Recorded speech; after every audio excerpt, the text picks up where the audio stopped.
waxaan ku salaamayaa dhammaantiina salaanta islaamka ah. magacaygu waa Samiir Nuurdiin, waxaana ka qalin badashay jaamacadda anid sida ula socotiin.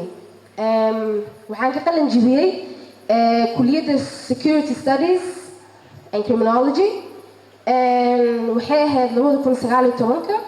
hadda jaanis helayna hadda diyaar u ahaa inaan ka sameeyo masterskayga insha Allah. muhiim ma aha inaan sheego, laakiin waan kusoo celinaa haddana waxaa ahay taliyaha saldhigga Shibis. hadalkayga aad u soo koobaya laba qodob lee ka hadlaya.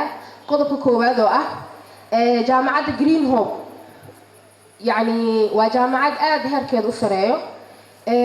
mar walba xafiisyada dawladda aadan waxaa la kulmaa arday oo jaamacadda Green Hope ka qalin jibiyeen oo isla markaas ay goobtooda shaqada hadii dawladda ahaaleed iyo hadii hay'ad kale ahaaleedba oo meher sare ka gaareen. runtii arintaasna waa arin aad loogu farxo, yani waa dadaal aad u sareeyo waaye.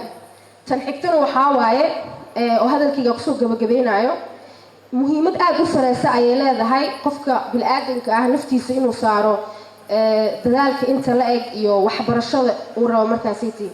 aqoonta ma iska imaahaysa hal habeen, in waxaa waaye markasta aad dadaashid wax aqrisid, habeen aad dhafartid, subaxina ciyow aad kacdid. waxaan kusoo gabagabeynaa hadalkaygii waxbarta aan barwaaqo gaarno.